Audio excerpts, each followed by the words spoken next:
Papi Franco Varga, and you're now listening to Stu's Wrestling Podcast, the biggest podcast ever. You're listening to Stu's Wrestling Podcast. It's time. Your host, Stu Palmer.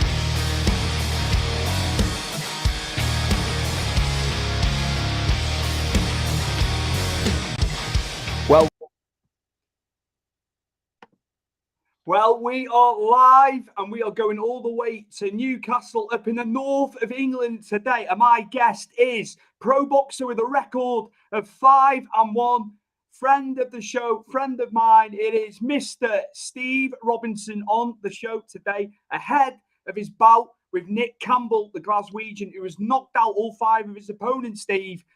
And you're both 6'7" as well. So how's camp gone? How have you been preparing? I know you've been busy, mate. Camp couldn't have went any better. Sparring's been perfect. We're getting 2 6'7", 6'8", 19 stone guys in. They've been coming in for the last 5 weeks since we heard that the Nick Campbell fight was going ahead. So we started off doing 6 rounds for 2 weeks, upped it to 8, and then upped it to 10 for the final week. So all's good. Feeling fit, feeling well. The redemption's on come December 17th. Can you go for the knockout with him? Are you going to knock out the knockout artist? Listen, I never go into a fight thinking that I'm going to knock someone out. I never go into a fight with a mindset of I'm going to knock you out.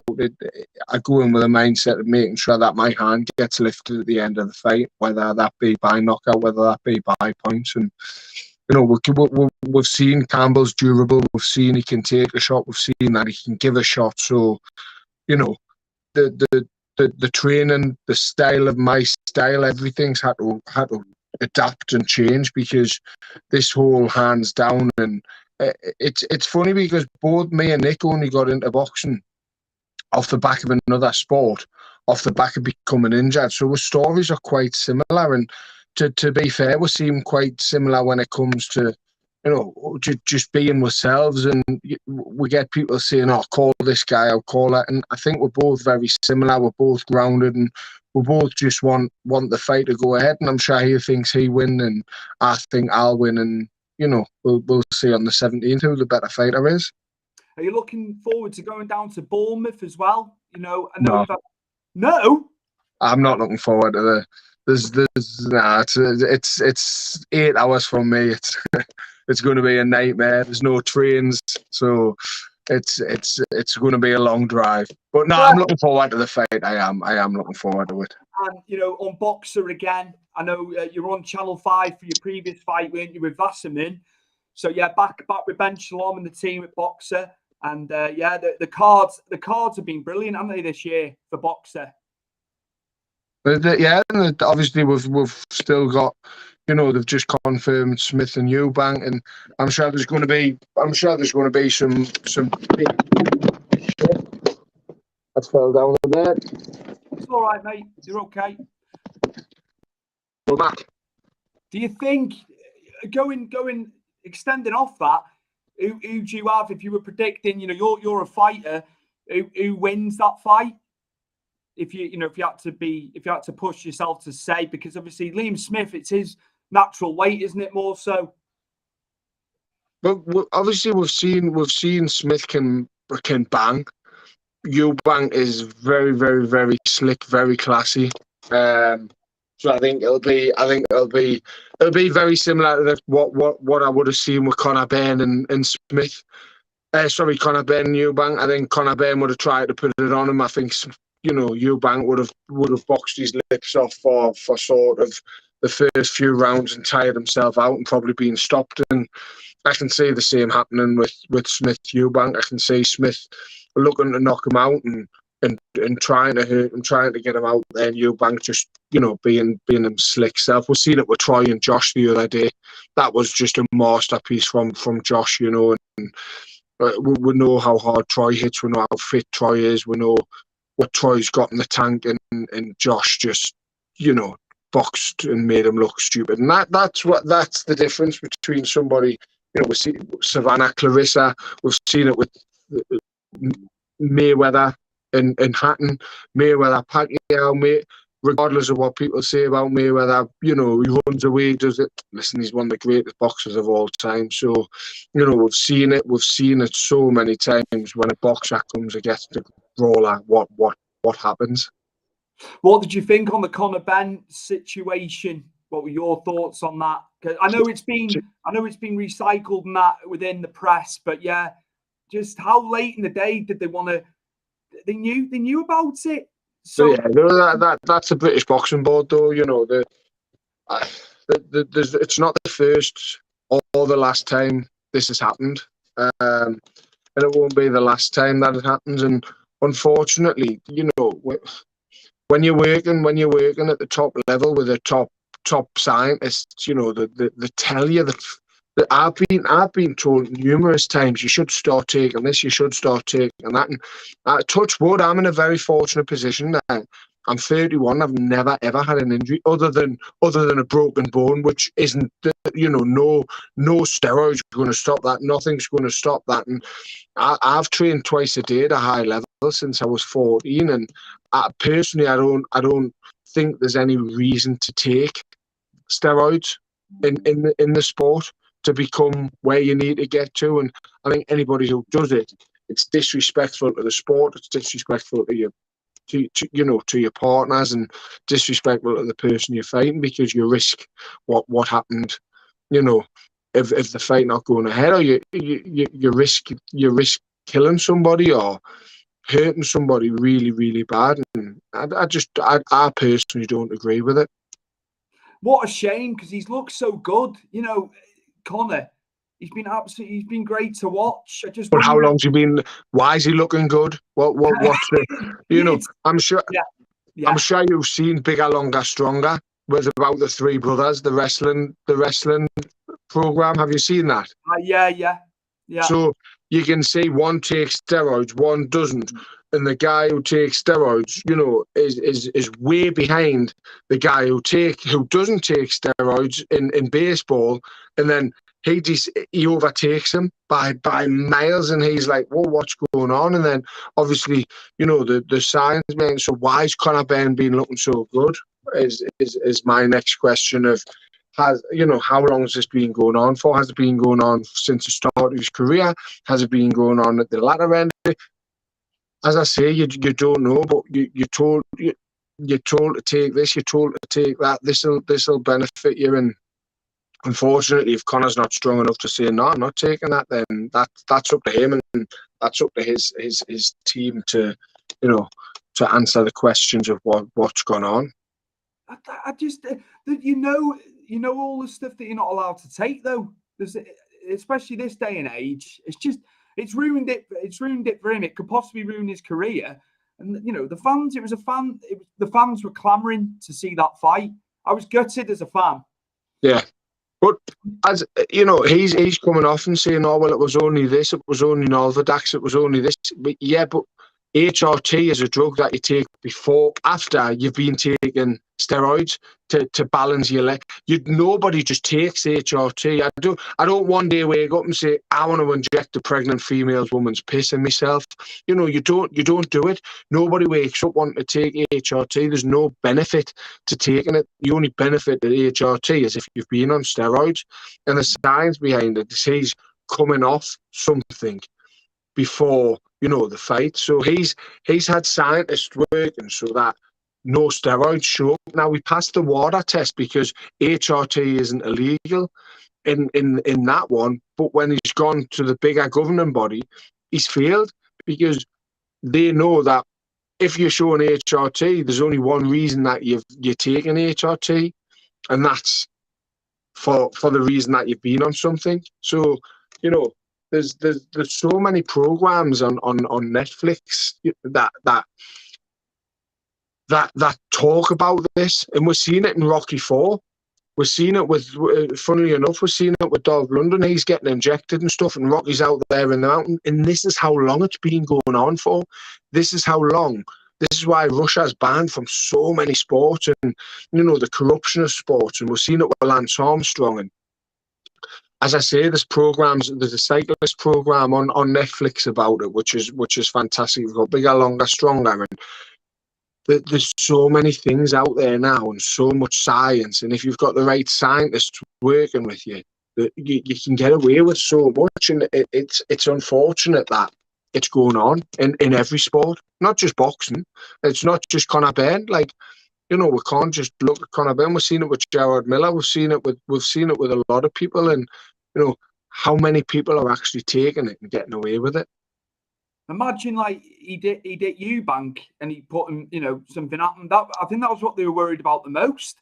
The dangers of him being, bigger. And I think that was a worry in the Eubank camp end as well, that, you could potentially kill, especially with a massive water cut that he was going to have to do, and you weren't allowed to put on no more than 8 pounds on the day. And so his brain's going to be starved of water, his head's going to be starved of water. All it takes is one big shot on a dry skull. And we've seen it in boxing. We've seen people die, unfortunately, with water cuts, and we've seen it, and it is a risky sport. And this is why I take my hat off to anybody that steps through them ropes, and these dicks who sit on social media and sit and call other fighters, call people, while sitting in the mother's spare bedroom with a can of Foster's and waiting for a pizza. They haven't got a clue. Every fighter is putting their life on the line to go in that ring and entertain someone else, someone in the crowd, someone on Sky, somebody on Matchroom, somebody on, whatever the platform may be. They're doing it for somebody else. They're doing it to entertain somebody else. Nobody enjoys the 10-week camp that we go through. Nobody enjoys the dieting. Nobody enjoys the sparring, the fighting, But we do it because, yes, we love the sport, yeah, but the camp and the leading up to it it's so tedious and tiresome and lonesome, and, we do it to entertain others. We've had some messages as well here, Steve. I'll just bring them up quickly. I think they come. Yeah, here we go. Lawrence over in Australia. I'm 36. Good on you at 31. Taking care of yourself and your health. It's like anything, your body's a machine. You put petrol into a diesel car and look what's going to happen. You can have a 1992, Rover Metro or whatever it may be, but if you look after that, that's going to carry on running. That's going to keep on going. And we're the same as humans. We're machines. We're meant to live healthy. And I take my hat off to everybody that wakes up, goes to work, goes to the gym, and just wants to better themselves and live a healthy lifestyle, because it's getting, mentally, it's the best place to go to live a healthy lifestyle. I take my hat off to anybody who's doing it for themselves and who does it for a hobby and to better themselves mentally, physically, and well done. Chris Hume as well here. Big Fight Weekly, obviously you're on there with us last year. Who's drinking Foster's? They deserve a crack for drinking that piss. I agree. Foster's, Stella. They're the type of people that sitting in the mother's spare bedroom writing stuff, and so somebody loses. Oh, he's shit. Oh, he's this. Oh, that. You see it all the time on things, and you just think, give the kid a break. Give you see it on singers. We talk about being kind, and we talk about all this mental health, and you see people like the likes of Gary Speed, and the girl who done Love Island, Caroline Flack, and that Mike Theostatus from Love Island, and there's so many people now. Jesse from Little Mix went and left Little Mix, all because of social media, the hate that they get. And nobody seems to do it for themselves. They write a shit message, hoping somebody bounces on them to make themselves satisfied and give them self-satisfaction that they're not happy with their life. So what they want to do is put it on somebody else and make them feel like shit because they feel like shit. And it's an unfortunate life that we live in, but unfortunately it goes on, and there's no stopping it. Lewis Young, hi all. He's up in Scotland. He is Lewis. He trains pro wrestling. Steve, to be fair, he's having a go at that. So I tip my hat to him because I couldn't do it. Yeah, he's just a body slam Nick Campbell. Lawrence again over in Australia. I hate Foster's and I'm Australian. We just want it out of Australia. Sell it to other countries here. What about Castlemaine 4X? Tell them we'll swap them for Newcastle Brown Ale. They give us Foster's and we'll give them Brown Ale. Brown Ale, I used to drink that years ago, you know, when I was first going out. I did, yeah. I like the Nuki Brown. I did absolutely. I love Guinness. Right, okay. We've gone away from sport here and boxing and what's... I want to know what the kid's doing up in Australia at 1:39 in the morning. Hey? Get a bed. Why? Get a bed. You've heard the man, Lawrence. Come on. What's your retort to Steve there? You're going to have to give him something. I tell you that. I tell you what, Steve, we haven't spoken about Newcastle yet and how well they're doing. And here he is. The man of the moment, I'd say he's been the best. There he is. Almiron. So yeah, how do you think Eddie Howe's done? Because I was sceptical, but obviously the money, you know, they have allowed him to spend some money. I was sceptical of what he'd done at Bournemouth. You see, I did, but do you know what though? This is what every one of our signings. This is what annoys me because people will go, "You've had the money. We haven't. What was spent?" Realistically, what we've got Pope, we've got Botman. You look at what we've actually spent, and we haven't. How hasn't spent that much money? You've got the likes of Harry Maguire costing 80 million, and we got 3 players for that. So we haven't actually went out and said, right, there's 300 million.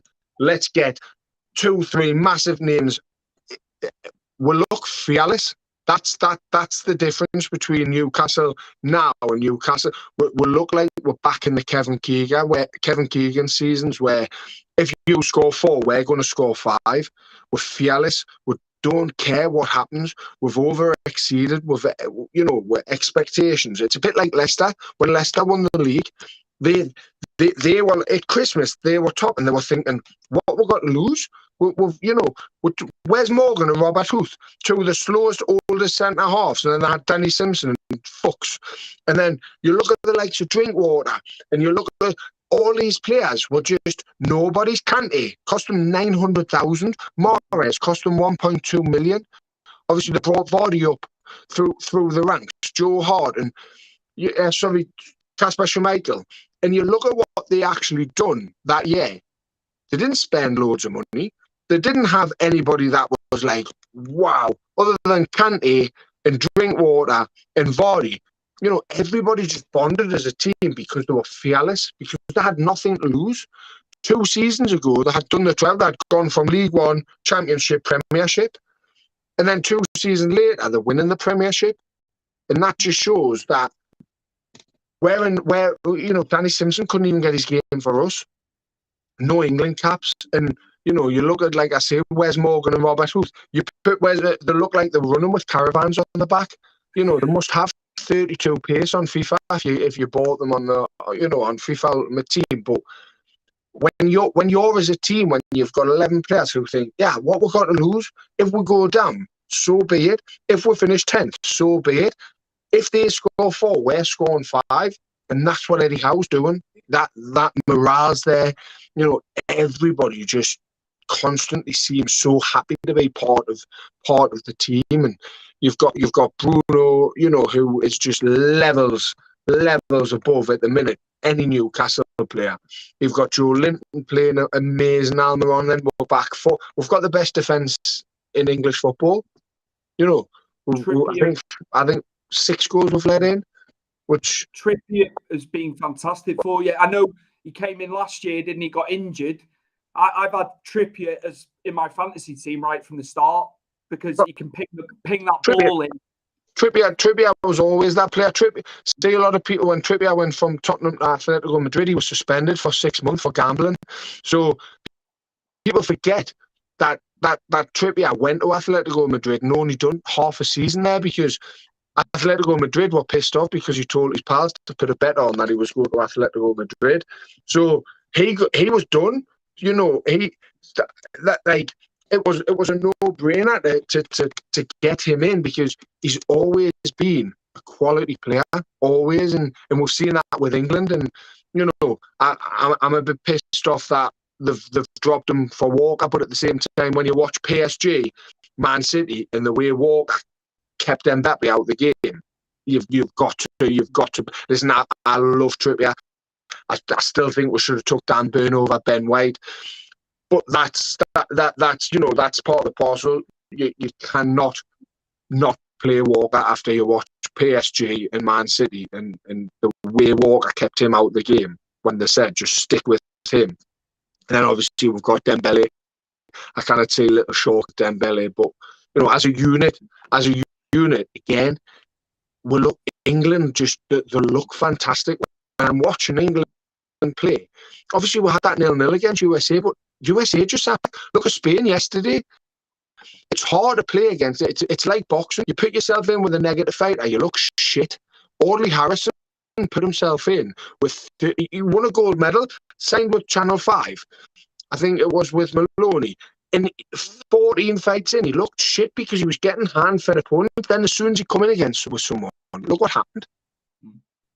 And it's like football. And when you're sitting against somebody who's just sitting back and are happy to get 11 men behind the ball, which Morocco did yesterday, USA just done that against them.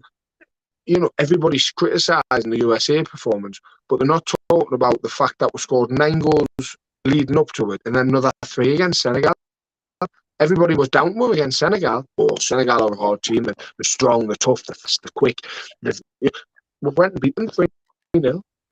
I tell you what, if Pickford didn't make that save early on, because Senegal were putting it on England in the first 20 minutes. Yeah. I know possession-wise, I know England lost it in possession. The actual chances Senegal were countering, that was a world-class bit of goalkeeping. That shot stopping, he's not bad at. It's commanding the box, and when it's little hands. Yeah, your lot were terrible with him, and then that's why Begovic went in goal, because the inflatable dinosaur was in the away end, wasn't it? Listen, I'm obviously a massive Newcastle fan, but I'm glad Pickford's getting his game over Pope. He deserves it. That he pretty much has he played great for Everton? No, but again, Everton haven't let that many goals in. I think Everton are second best defensively in the Premiership. I'm sure it's us, Man City. We don't score enough. It's ridiculous. Obviously, Calvert-Lewin's been in there for a while. He's back now, so let's see what he can do. But I think Pickford is, there's no denying he's a fantastic shot stopper.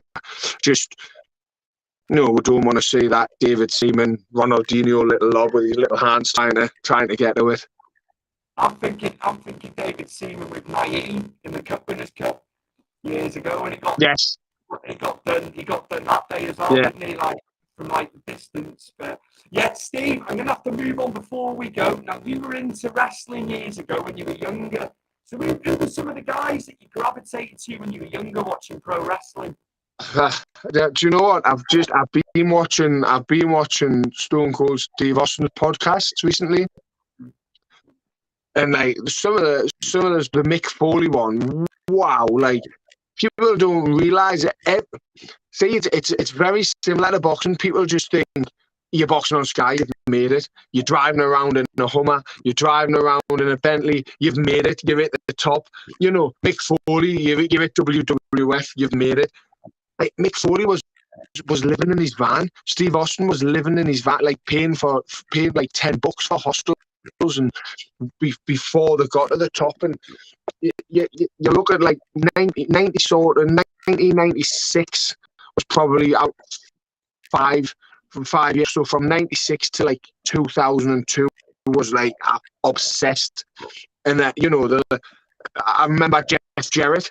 And when he used to walk around, do his little Jeff Jarrett walk, that's all I'd done in school. I remember the teachers just caning us for doing that little Jeff Jarrett walk. And I just from 96 to 2002, you look at them, and as I say, that podcast is fantastic to see where they've actually been and you know where they're actually getting to and how they get there is fantastic. And you know, it really was a Papa Shango. Obviously, then changed into Godfather, and he was just cast aside. And you know, and they tried so much with him. And Stone Cold only becomes Stone Cold because Live on Air called Eric Bischoff in the WWC, and Vince McMahon went, "I want him." He wasn't even meant to. Or the you know, the King of the Ring that he won was all by accident. It wasn't meant to happen, but there was an injury to Triple H, so they we'll give it to him. And then obviously, which is, you know, hard work will always beat luck. You know, people say, "Oh, he's just lucky." Or they're not lucky. Like I say, you know, they were sleeping in vans. They were taking beatings. They got told, right, just take a beating off this guy who we're building up, and you know they had to take. You look some of the fights that you see with Mankind and Dude Love and all his characters. You just think, how's he even functioning now? But yeah, I loved that sort of era from 96 to sort of 2006. That 10 year, from sort of 5 till I was 15, I was obsessed with it. They're doing well. That AEW are doing well. Obviously, the Khans have got that. That's good, and they're going to come to the UK. I think they're going to do it. They'll do a show at Craven Cottage in Fulham. So even modern wrestling, like, you know, it's people say that they're just diving around and stuff like that, but when you actually watch it, it's just changed. Times change, don't they, Steve? That's the same for everything. And I still live it now. Obviously, I look back at the 90s fondly, like yourself.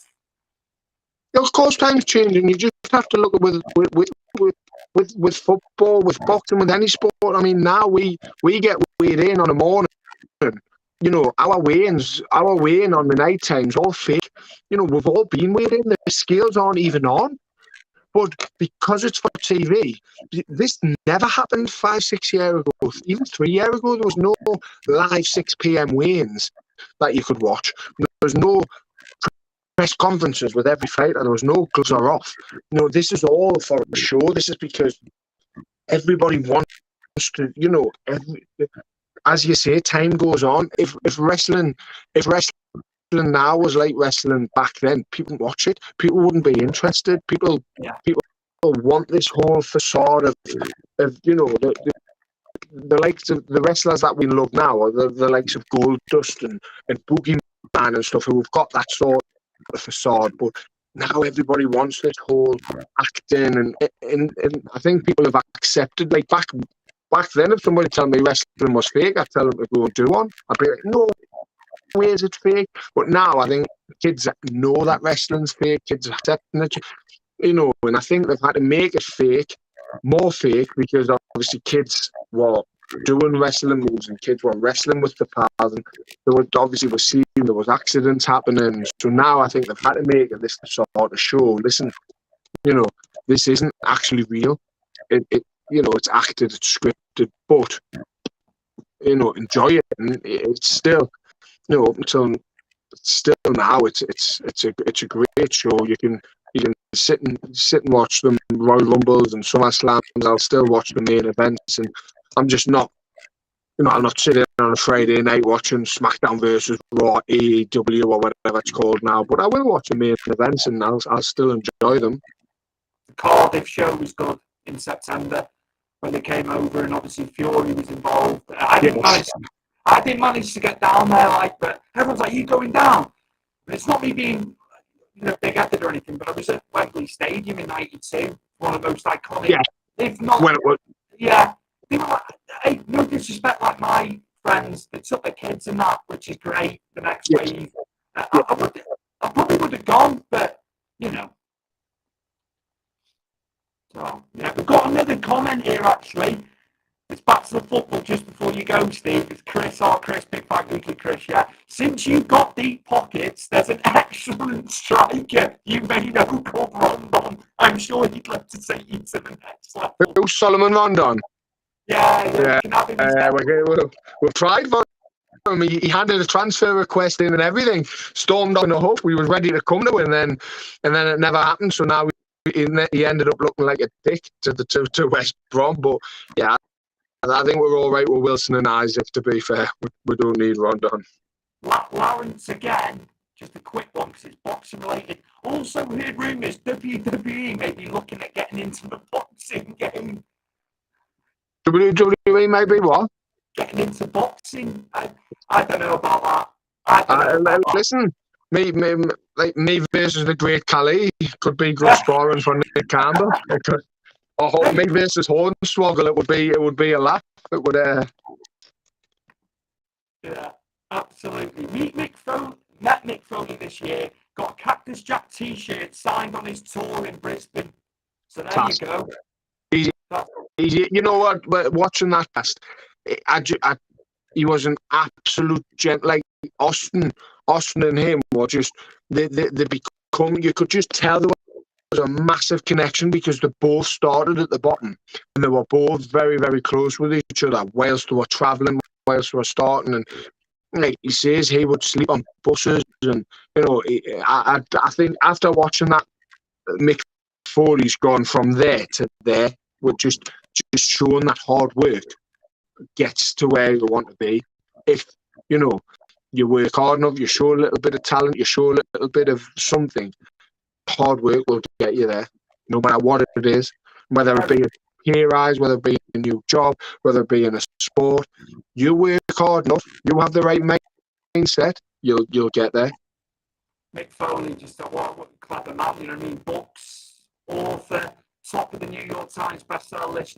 When you're able to go into other things, from your nucleus, it's just that I'd say it's like Chris Jericho. Chris Jericho was the same. Rock music, box, podcasting. Yeah. They're fantastic what they can do. Yeah. That's absolutely. Steve, before you go, obviously December 17th, Boxer live on Sky Sports. Yourself and Nick Campbell. Two behemoths going at it. I'll just put the graphic up for people as well, the bigger graphic. And are you looking forward to it coming up next week? You'll have two big black eyes on the next poster. Listen, like I say, we've got similar. We're past we're meant to meet. We're past we're going to meet. You see too many boxers who get fed at being 13-0, 14-0, and then they come across somebody and things happen. And listen, fair play to Nick for taking the fight, fair play to me for taking the fight. We both know we're worth. We both want to be there. Nick's 33 now, I'm 31. So in the next 3-4 years, we need to be, there. And by getting there, you've got to go from there to there quickly. It's not a long sport, and by going there, you're 35, and then you get beat, and you're back down there. Whereas you get beat now, at this level, it's not a massive deal because all you do is you step it up again. So, records are for DJs. I couldn't give a shit about that Evo that I lost. My mindset was gone. Going into that fight. So once I fight on the 17th, I'll redeem myself in the right way, and I know my worth. I know where I need to be. I know where I can be, and I'll show that. Full transparency from you as always. I mean, you'll own up if you weren't right. You know what I mean? And you're on a win as well, aren't you, from your last fight? Do you know what I mean? Yeah. So yeah, I'm looking forward to it, Steve, and I'll be pulling for you. I will watch it live as well. And just thank you again for coming on. Thank you very much for having us on, mate. I really appreciate it, and thank you to everyone for watching and sending the questions in as well. I appreciate them. Please catch Steve in action next week on Boxer. You can watch it on Sky Sports. Boxer have been going from strength to strength. My guest today, all the way from Newcastle, it is UK Pro Boxer Stephen Drago 2.0 Robinson. Absolute pleasure having you on today, man. Thank you very much, Stu. Cheers, mate. Thank you. Take care, mate. Well, there you have it. That was Steve Drago 2.0 Robinson on Stu's Wrestling Podcast. It was nice getting someone non-wrestling related on the show. He's been busy in camp as well as Steve. So, yeah, fantastic. And this is the first live. So, it's been good. It's been really good. Obviously, I did it with our Chris on Big Fight Weekly. But yeah, it's been nice. Coming up to 4 years of the show now, and some more episodes will be on the way. So take care, everyone. Thank you for your comments today as well, Steve. Love answering them. And I will see you very, very soon for episode 137 of Stu's Wrestling Podcast.